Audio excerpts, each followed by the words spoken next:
Saarte Hääl, saarlaste päevaleht. 1. aprill on naljapäev ja terve Jürikuu naljakuu. Heimar Laanemets, kauaaegne kalakaitseinspektor, talunik, pensionär. Kas sinul seostub midagi tänase päevaga või õigemini 1. aprilliga naljakuuga üldse? Kas sa oled ise sellist nalja teinud, et siiamaani ajab naerma, et näed, läks õnge, või oled sina ise ka ohvriks langenud? No ma ei ole eriti ise suur naljamees, aga mul on muidugi naljad tehtud. Aga kuna ma olen nii vana, siis on need naljad kõik juba ammu igavikku kadunud ja meelest läinud, aga kindlasti on tehtud. Ega see tegemata ei ole jäänud, sellepärast, et mul on väga suur suhtlusseltskond olnud juba alates, ma ei tea, mis aastast alates ja seepärast eks nende meeste hulgas on olnud ka väga palju naljamehi, kes saavad muidugi naljast aru ja teevad ise nalja ka muidugi. Aga kuidas naljaga üldse praegu lood on, kui vaadata televiisorit, kuulata raadiot, võrreldes endiste aegadega, kui Vene ajal vaatasime komöödiafilme, kuulasime raadiost meelejahutajat. Kas annab mingeid paralleele ka tõmmata? On seda nalja nüüd vähem, rohkem või umbes parasjagu, nagu saarlased ütlevad?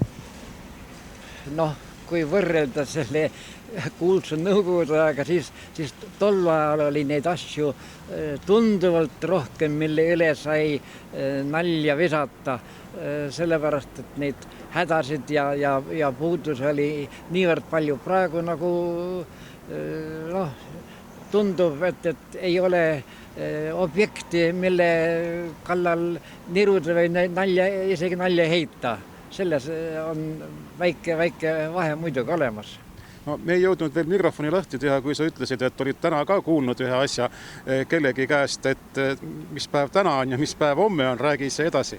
Ei, see oli väga lihtne ja et tuletate meelde, et täna on 1. aprill, et ärme täna midagi teeme, et alustame homme seda tööpäevaga või töönädala, tegelikult lõpp ju nädala lõpp, aga et homme võib tööd teha, täna ei tee midagi. Hakkame siis homme tööle. Selge, tore. Kõige paremat teil ka. 1. aprill on naljapäev ja terve aprillikuu on naljakuu. Kas te oma peres ka nüüd nalja teete, tütar teeb emale või ema siis tütrele? Keidi ja Tiina on praegu siin Kuressaares ja Muhumaalt tulnud. Kuidas on, Keidi? Ma ei teagi, praegu küll otseselt ette ei tule, aga kindlasti on neid hetki olnud, ma arvan. Aga midagi erksamat, siis ma ei oskagi öelda praegu. No Tiina, kuidas on lood siis? Kas sa oled ise teinud tütrele nalja või on vahel tütar teinud ka niisugust tünga, et siiamaani meenutad? Ei, päris ei olegi nii palju nalju tehtud, aga praegu tõesti ei tule Keidi viisi meeldegi nii väga, et nii palju on juba eraldi elatud, lapsed on oma ette, et ei juhtu nii hästi kokku 1. aprill alati. Aga kuidas muhulased üldiselt on, kas nad on naljavaesed või kui lugeda Smuuli, siis teete ju igavesti palju nalja? Ei, naljavaesed nad kindlasti ei ole ja küllap neid naljategijaid on, aga tänane päev on meil kuidagi nii töine, et ürituse ettevalmistamine, et nalja peale ei jõua mõeldagi. Me korraldame laupäeval 4. aprillil sellist päris suurt üritust muus nagu autodega orienteerumine. Me siis selle tarbeks siin nüüd käimegi, ostame viimaseid asju veel kokku ja üritame seda asja ette valmistada rohkem. Nii et haarad Ellamaa külakeskusega kaasa? Muidugi, ikka. No see ei ole nali, see on ikka tõsilugu. Ei, muidugi. See on ikka päris tõsilugu, jah. Nii et jah, täna nalja peale ei ole jõudnud mõeldagi. No kui need eakad inimesed Ellamaa külakeskuses koos käivad ja mitte üksnes eakad, siis kas seal ka vahel nalja saab? No ikka saab. Räägi meile ka. Ma ei jõua kõiki talletada, mis sealt tuleb, et eks sealt peaks lasa üles kirjutama. Kas sa ise ei kirjuta? Anekdoote, kogu aeg tuleb anekdoote, iga teisipäev. Et me peame siis sinna tulema üles kirjutama või üles salvestama kohe lausa. Just, see oleks küll hea mõte. Võite juba laupäeval tulla. Äkki teevad noored ka nalja? Kindlasti. Kui auto orienteerumine, kas keegi autoga sõna otseses mõttes metsa ka paneb, et ei jõuagi siis üle lõpujoone? No siiamaani õnneks veel ette tulnud ei ole sellist juhust. No ta ei ole nagu ralli sõit. Ta ei ole otseselt ralli, ta on ikkagi, et selle eesmärk on ikka see, et kuna paljud arvavad, et see Muhusaar on nii pisike koht, et siis näidata neile, et tegelikult ikka ei ole üldse nii väike koht, nagu ta kaardi pealt tundub. Mitmes võistlus tuleb? Seekord on meil 3. võistlus. ja osalejad on praegu ette registreerinud juba 24 ja kindlasti tuleb veel juurde neid võistkondi. Kas see on rahvusvaheline, nii et saarlased ka kampa võtate või? Ja ei, muidugi, kõik on oodatud selles suhtes. Ja meil ei ole mingid vanusepiirangud ka, nii et... Aga ma mõtlen ikka tõsiselt, kas on üle piiri ka võistlejad Soomest, Rootsist, Šveitsist?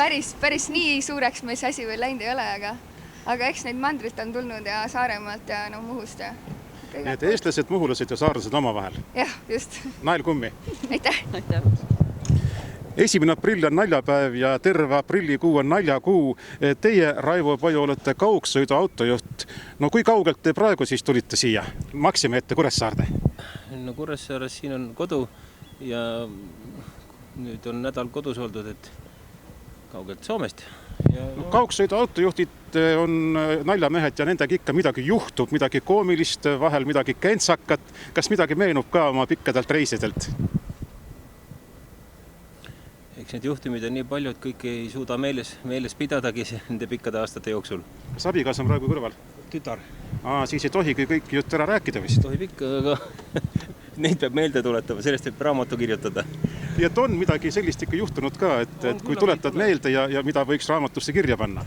No neid on endal ja on teiste juttudest ja on kindlasti, aga kohe ei tule midagi meelde praegu niimoodi, mis see oleks.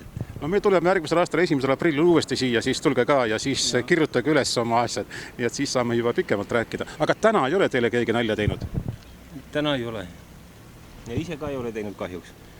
No mis te arvate, pool päeva on veel ees, kas jõuate teha või äkki teeb keegi teile midagi, mingisuguse tõnga? No keegi võib teha, kui helistab või. No ilusat päeva ja nael kummi, kui te jälle pikale reisil lähete ja tänaseks ka. Ja, aitäh teile. 1. aprill on naljapäev ja aprillikuu on naljakuu. Kas teiega on ka midagi naljakat juhtunud, nii et tasub meenutada? Ega otseselt midagi rabavat ei ole, küll aga sugulased tegid väikse nalja Rootsimaalt. Juba täna? Juba täna hommikul sain teada, et nad kolivad Eestisse tagasi. Võtsite rõõmuga teate vastu? Võtsin rõõmuga teate vastu, mis küll osutus küll naljaks. No kuidas see välja siis tuli? Lõpuks ütlesite, et ei, me ikka veel ei tule. Täpselt nii, mina tegin nendele nalja vastu, et mina kolin hoopis Rootsi. Kuidas nad reageerisid?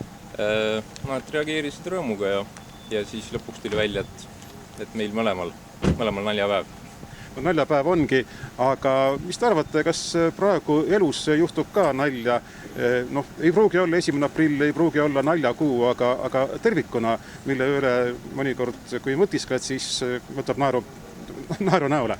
No, ikka võtab, et alati on vaja sellisesse halli argipäeva pisut sellist nalja ja rõõmu ja positiivsust.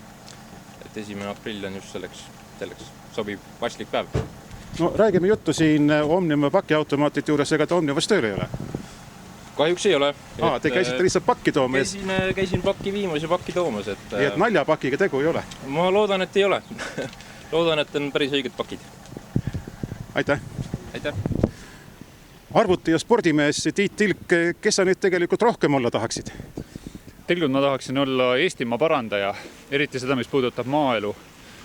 Kas huumoriga või naljaga annab ka midagi teha, et tõesti see elu oleks Eestimaal edaspidi siis tõhusam, nii nagu sina tahad?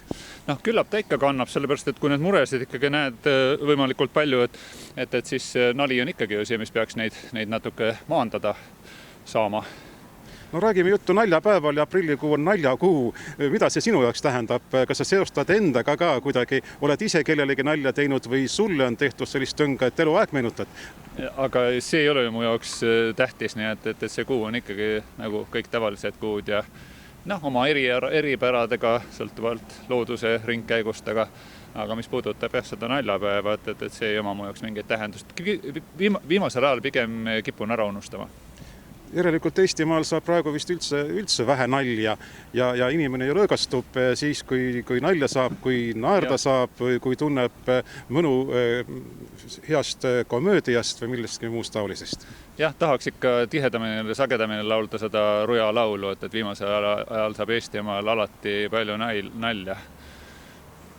No kui kedagi ei peaks sulle täna veel nalja tegema, kas sa oled siis seda sorti mees ja lähed õnge, et tahad kohe tagasi teha või siis mõni teine päev? Mind on, ma arvan, küll päris kerge õnge tõmmata, sellepärast, et kui ma ikkagi mõtlen millegile muule, siis ei see tule meelde, et võib-olla selline tünga tegemise päev.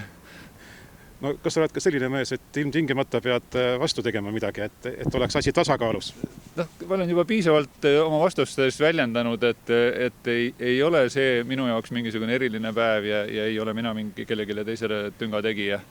Nii et ma valmistan teile kui intervjueerijatele ja kaameramehele pettumuse. Ei ole valmistanud Eestimaa parandaja, nii et me loodame, et see ükskord sa oma eesmärgini jõuad. Noh, aitäh, kui te nii seda soovite. Me kõik soovime, terve Eestimaa soovib. Märt Pärna, 7. päeva adventistide koguduse pastor emeritus või endine Saaremaa koguduse pastor, nüüd siis rohkem Võrumaa mees. No ega see nüüd ei ole nali, et äkki Võrumaale läksite või olete sealt pärit?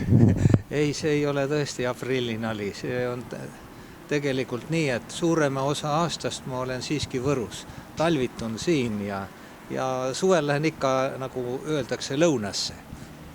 No kuidas kristlastega on ja teie kogudusega siis konkreetsemalt, kas teete ka 1. aprillil nalja ja olete ise kellelegi teinud või on teile tehtud? Noh, ega nali ei ole patuks, aga seda peab tegema nii mõistlikult ja viisakalt ja olgu ta igal pool mõõdukas ja vastuvõetav, mitte nii solvav. See on ka juba omaette nali, kui ma ütlen, et ma lähen lõunasse suvel. Ikka arvatakse, et kuskile sinna Egiptuse poole või, aga tegelikult ma olen aastaid olnud ikka Lõuna-Eestis. Ja nagu minu sõber sealt Lõuna-Eestist ja kah Võrust ütleb, et mina olen mägieestlane, kui ta kellelegi ennast tutvustab. Kuidas keegi? Kas tuleb mõni nali äkki meelde ka, mis on aastate või aastakümnete jooksul tehtud või oled ise teinud? Noh, eriti ei ole ma mõelnud nende asjade peale, aga täna ma mõtlesin küll, et siin töömehele, kes meil on siin naabri juures tööl, et mis aprilli temale võiks teha. Et ta pargib ikka oma autot ühte kindlasse kohta, et ma ütlen talle hommiku, et kuule, näed, kraana on siin, et näed, tõstab su autot, et see on ebaõigesse kohta pargitud. aga ma talle ütlesin nii, et ma plaanisin nii sulle teha aprilli ja küsisin siis, et mis aprilli nalja sa meie jaoks välja mõtlesid. Aga ikka päris teoks ei läinud, tähendab, sa kohe talle seda ei rääkinud, et tule kiiresti kohale, et auto on juba kraana nokka otsas. Ei, ma ütlesin, et mina mõtlesin sulle 7. aprilli nalja teha. Tema vastu nalja ei mõelnud? Tema ütles jah, et ma plaanisin nii teha, öelda, et su abe on toidune. No nii, sellised need naljad on, aga see on nüüd tõsiasi, varsti saab see talv läbi, õigemini on juba kevad pihta hakanud ja varsti siis on jällegi lõunasse sõit ukse ees. Jah, see on tõesti nii, maikuu esimesel poolel me ikka oleme ette võtnud abikaasaga ja see on kõik olnud juba 1971. aastast alates, kõik suved. Võru Kubjal alguses ja nüüd linnas ka. No viimased talvad on natuke nahka läinud, ei ole te saanud suusatada oma lemmikrajal Kudjape terviserajal? Jah, tõesti on käidud seda vaatamas ja nüüd on meeldiv tõdeda, et see meie 3 kilomeetri rada on ühendatud ka Kudjape prügila mägedega, nende radadega, et see on väga hea töö tehtud seal. No aitäh ja usume, et tuleb edaspidi ka lund ja seda me ootame, saate ka siis suusatada ja Võrus juba siis mägedesse minna. No suur tänu teile ja õnnistust. Gennadi Noa, no tuntud mõttetark, mina võiksin küll nii öelda. Mis seostub 1. aprilliga ja üldse aprilli kui naljakuuga? Kas on tehtud ka sellist nalja, mis eluks ajaks meelde jääb või ise olete kellelegi niisuguse tönga teinud, et siiamaane jääb naarma, et näed, ta läks õnge? Naljaga on niiviisi, et varsti raamatut välja andes olen ainult mõnda kohta suutnud nalja sisse viia. Võib-olla isegi ainult viimsel hetkel ja nendesse peatükkidesse, mis jäävad avaldamata. Ja kuidas siis nii? Et kõige naljakam nali on see, mis jääb iseendasse kogu aeg nalja tegema. No täna te olete küll sellise nalja näoga 1. aprillil naljapäeval, et te saate naljast aru ja ilmselt oma sõpradele, tuttavatele vahel ikka räägite ka niisuguse asja, mis neile naeru näkku toob. Ja eks lugejatele ka sooviks terveks aastaks nii palju nalja, kui nad endale seda ise teha suudavad. No olete olnud nüüd tükk aega siin Saaremaa mees juba aastakümneid ja siit ka ära käinud kaugel maal, mulle nüüd ei meenugi, kus Nepaalis. Kas sealsed inimesed ka oskavad nalja teha ja naljast aru saavad? Jah, ainult, et nende nali on natukene teistmoodi pisut, et sellesse peab nagu sisse elama, et seda naljana tajuda. Muidu võib mõnikord üsna krõbe pigem tunduda, mida nemad, ütleme, rõõmsa huumorina on tahtnud. Kas saarlaste naljad on aga natuke teistmoodi kui eestlaste naljad? Te olete ju Saaremaale, nagu öeldakse, sisse rännanud. Jah, aga see oli 19-aastaselt, nii et on siin liigagi kaua elatud juba ja paigalt püsitud. Nii et naljad on komaseks saanud? On küll. Mõistagi. No edu, et see raamat varsti välja tuleb. Ja see raamat on pealkirjaga Armastus. Armastust teile, kõigile lugejatele ja lehetegijatele. Täpselt samad sõnad. Aitäh.